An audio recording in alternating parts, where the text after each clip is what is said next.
What's up, YouTube? My name is Anthony, and welcome back to something different. I'm making another tier list video. I haven't done one of these for quite some time. It was actually one of the first videos I ever made. I'm a huge fan of these tier list videos. I think it's just such a creative way to get your likes and dislikes, just to interact with people about things you're really passionate about and share your opinions, hopefully in a very polite, respectful way, trying to make sure you share your favorites with people, and it's a great way to start conversations because one of my favorite things to talk about is not just Pokemon but video games in general. I love hearing people's opinions, stories, just why these games captivate people and make them so happy. So, with that being said, I'm going to rank the Pokemon games. It was one that caught my eye here and I thought was cool. I noticed just now that it doesn't look like Sword and Shield are on here anywhere on this list. I can give you my opinion of those as well, where they would fall, but it doesn't look like they're on the list. Alright, so I think for this time I'm going to start at the very bottom with you guys. I'm going to say which of the generations and therefore the games itself is my least favorite. And I'm going to put the original Pokemon Sun and Moon on the very bottom. That's Ultra Moon, Pokemon Moon. Okay. Because Gen 7 in general is my least favorite, but at least with Ultra Sun and Moon, there was a little more to do.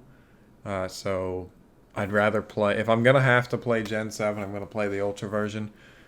The Alola ideas they came out with, I thought some of them were really cool.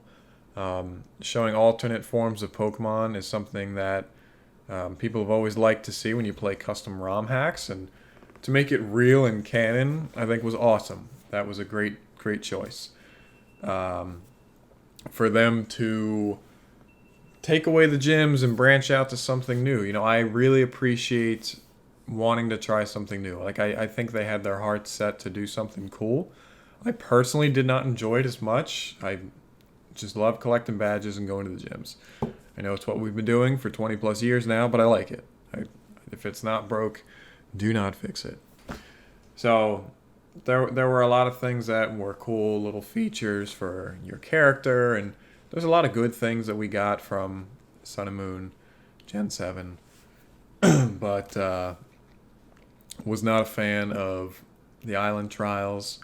I didn't care for, just there was so much dialogue in those games. And I like story. I'm someone I really enjoy, but there has to be a balance. Even the starters, I think, two of them are awesome. I really like Incineroar, the Litten line, and Rowlet. Decidueye is amazing. I think those two are really cool. I'm not a huge fan of Primarina.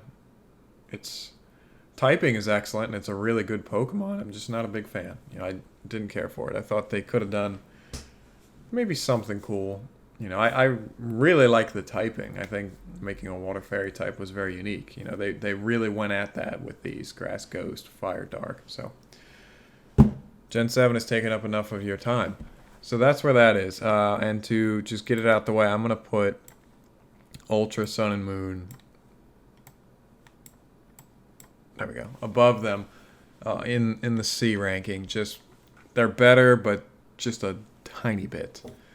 So continuing with that, now my opinion on Gen 5 has changed a lot over the years. When it first came out, coming off of Gen 4, I was not a big fan, but I've replayed through Black and White. I've actually personally never played Black 2 and White 2. That's something I want to do here on my channel, but I never did that yet. So I'm going to put Black 2 and White 2 here in the C column, if I can ever find the other one. Yeah, there it is, okay. Simply for the fact that I've never played them. I actually really enjoyed Gen 5, and I'll show you where that falls in general, but since I never played these, I'm going to stick them there. Now, being that I'm someone who's a 90s kid and I'm a bit older, I grew up, Pokemon Red, Blue, Yellow were my favorites, original ones I ever played from the beginning. But they have had remakes. The nostalgia of playing these, the original games, still very much so gets to me. So I am going to put them in the A column. Primarily Red. I played Red and Yellow more than I played Blue because my brother played Blue. So I'm going to put those in the A column. But I still, to this day, I think I would rather play Fire Red and Leaf Green over these ones. They're all going to get A tier primarily for starting me on this Pokemon obsession journey, whatever you want to call it. And there's so many memories and countless times spent playing those games growing up with my brother and some other friends. So they're definitely going to rank very high. But I think if I had to choose, I'd rather play Fire Red than the original ones just because you can do so much more with it, and they added a lot of cool things. But those Gen 1 mechanics, you can't compete with those. Those are awesome. Some of the ways that things were done, sleep claws and crit based off of speed stat. I mean, if you've played a Nuzlocke of Pokemon Red and a Nuzlocke of Fire Red, they are completely different animals. Just awesome. So let's jump while we're on Gen 1 as well. I'm actually going to rank these as well here. Just get them out the way. Let's Go Pikachu and Let's Go Eevee, I loved. I know a lot of people, it was kind of, I think with those games it was 50-50. Either you appreciated the love letter of, remastering Gen 1 in 3D for the people with some of the Pokemon Go mechanics, and either loved it or you hated it. Personally, I think it was awesome. I loved it. It was just the exact same story, the way it was done with overworld 3D graphics, like some of the newer games. And it was the first one on the Switch, too. I actually had hopes that we could see brand new updated graphics of the rest of them for the other generations. Like, I would have loved to have played, I don't even know what they would call it. Like, Let's Go Johto and Let's Go Hoenn and Let's Go Sinnoh. Those I think would have been awesome. From what I've read online and what I've heard, they have no plans to make any more, which is kind of disappointing because I think that was a great opportunity to see the overworld graphics of some of the other games, and all, like you'd see, like for Johto, you get to see Silver, and the return of Team Rocket and Mr. Pokemon. I think that would have been really cool. So that's my opinion on Let's Go games. I know that's probably an unpopular one, but I really enjoyed them. So following up with that, I think I'm going to jump into... I think I'm going to save my all-time favorite for last. So let's just go in numerical from here. So Gen 2. Gen 2 is one of my favorites. I'm going to put the Gen 2 original games in B. The Game Boy Color Gen 2 versions still had a lot of broken mechanics.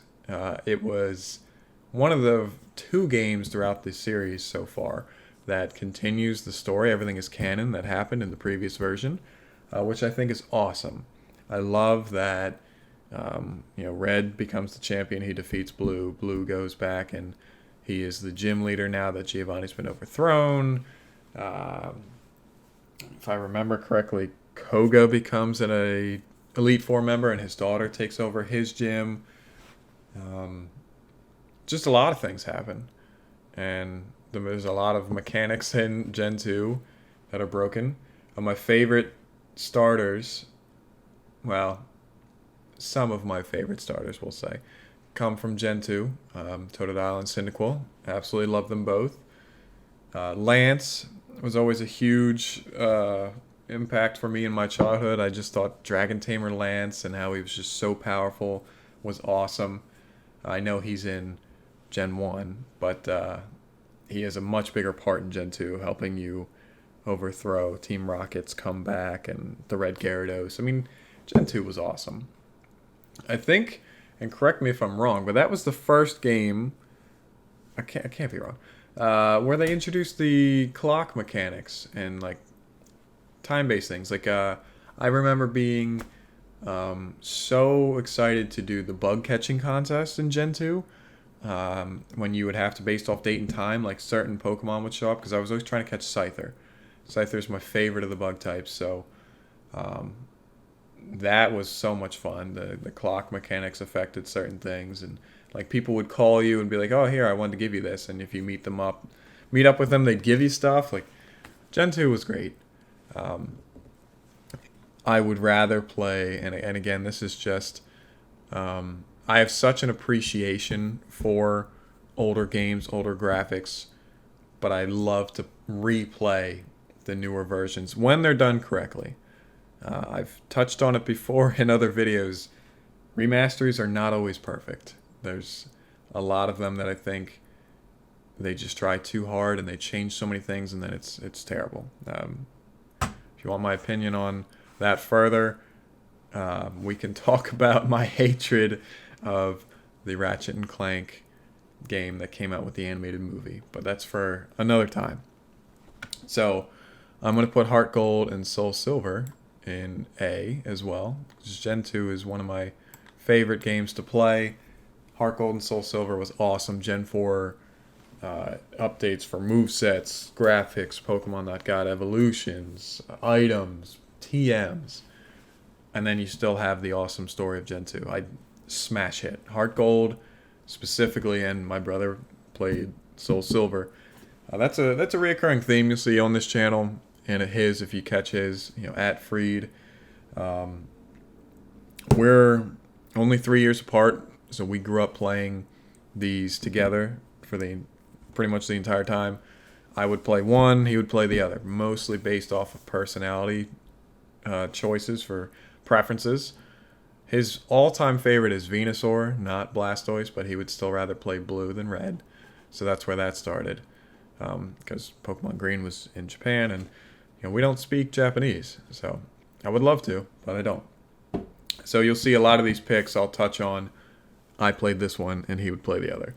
So he always played Soul Silver with Lugia. I would play Heart Gold. So continuing that, let's go on to Gen 3 into Hoenn. Huge jump. If you were someone who was just old enough to remember what was going on during these times when the game came out, and you were there for Game Informers, if you remember that, before YouTube and Google and all that. Game Informer was the magazine that would tell you everything, unless you bought the guidebooks later. Game Informer was it. And I remember vividly getting a Game Informer magazine that had everything they could tell you about Pokemon Ruby and Sapphire. I wish I still had it, because that would probably be like worth so much to people, like just to look through and relive that.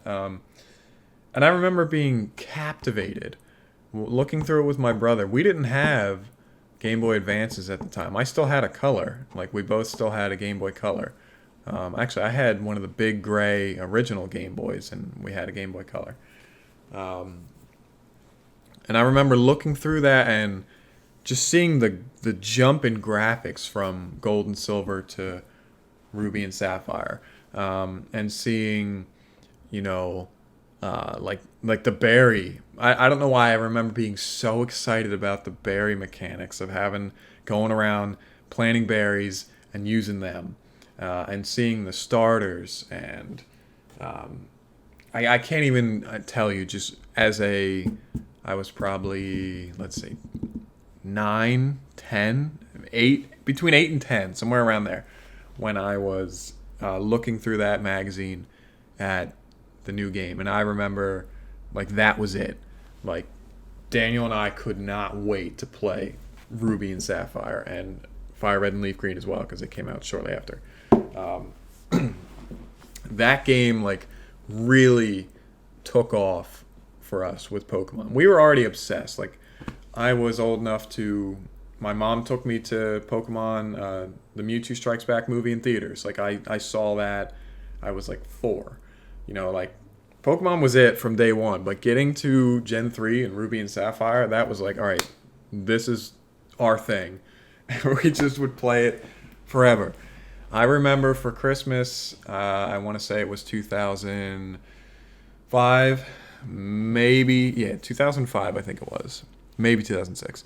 We had gotten, both of us got a Game Boy Advance, and I got Pokemon Ruby and Pokemon Fire Red, and Daniel got Pokemon Sapphire and Leaf Green. And I kid you not, our family gets up super early. We usually get up by like 5:36 for Christmas morning. By 8:39, once all things were over, I could care less of everything else we got. We were already playing. I think I had already had like a badge or two at that point. Like, we were obsessed. Like, I was extremely grateful to receive everything else, but it was like, okay, that all can happen later because this was all I wanted. And we sat for hours that day. And it was the greatest. That was probably one of my most vivid, like, childhood Christmas memories. Ruby, Sapphire, Fire Red, Leaf Green, all in one day. It was overload. I mean, it was amazing. I could go on and on about Ruby and Sapphire. But yes, they meant a lot to me, and they still do. Even more so, Omega Ruby and Alpha Sapphire. I tout these two as my all-time favorite, truthfully. As it currently stands, if I have to play one Pokemon game for the rest of my life, it's that one. Because you can have Pokemon from, I think, the first 6 games. Yes, I think you can have up to Pokemon from X and Y over.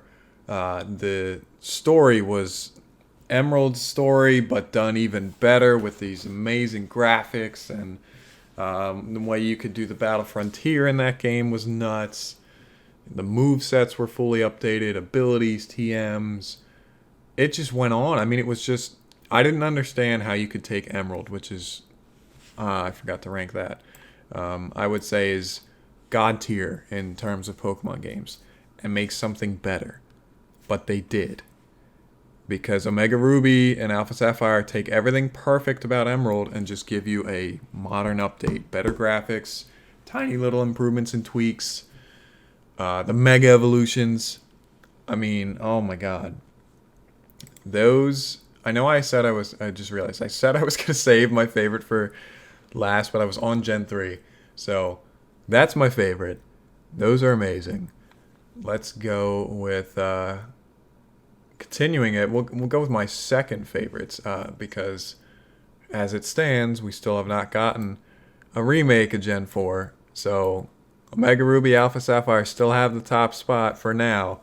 If they remake Gen 4, it'll probably surpass that if they do it in the style of this one.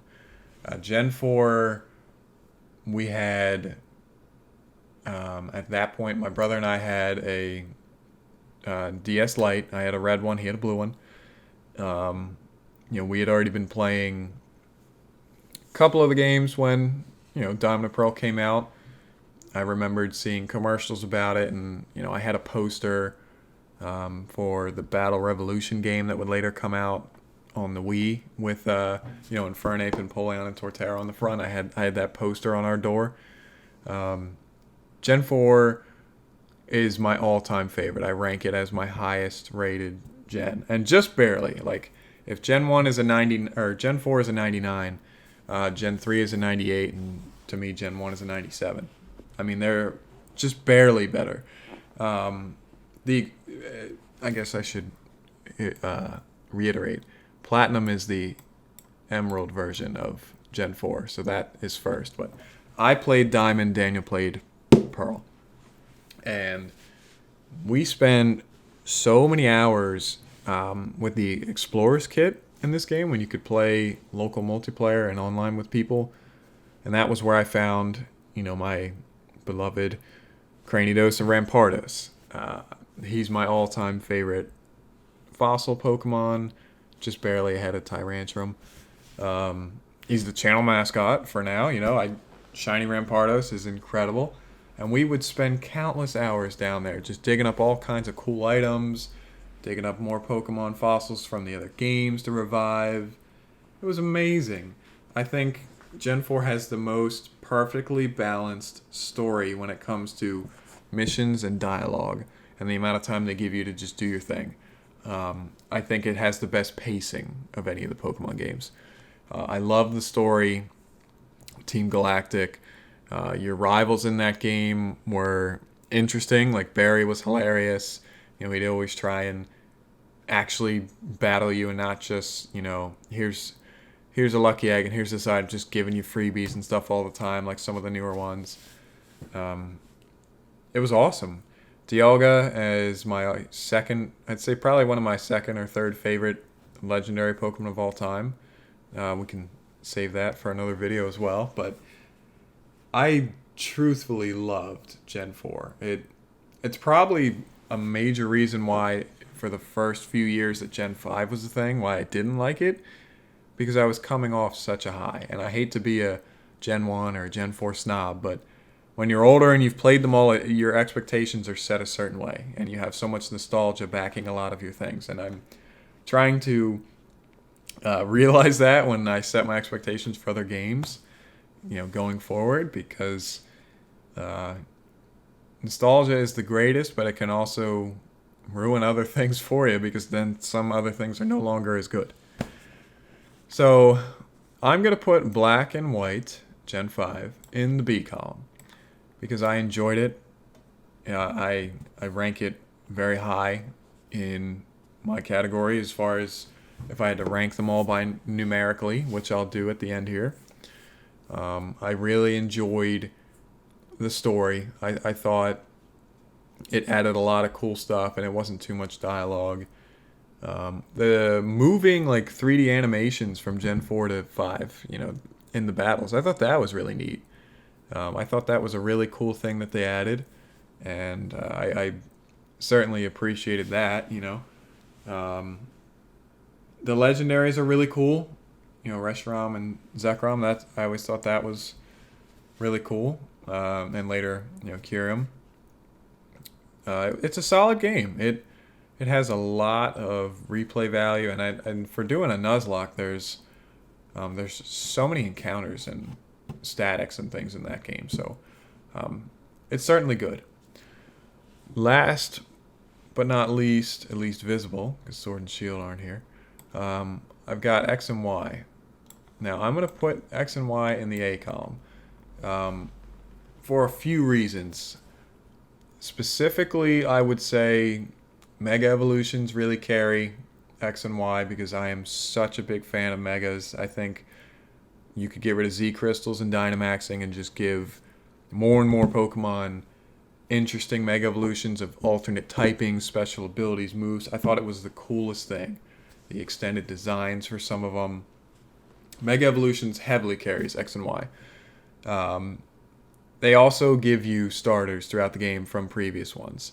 Gen 1 starters are given to you.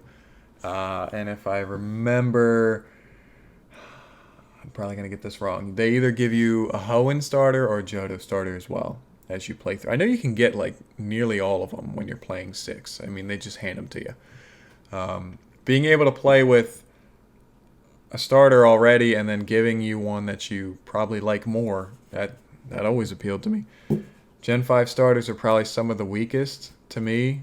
I really wasn't a huge fan of them. I always picked Oshawott.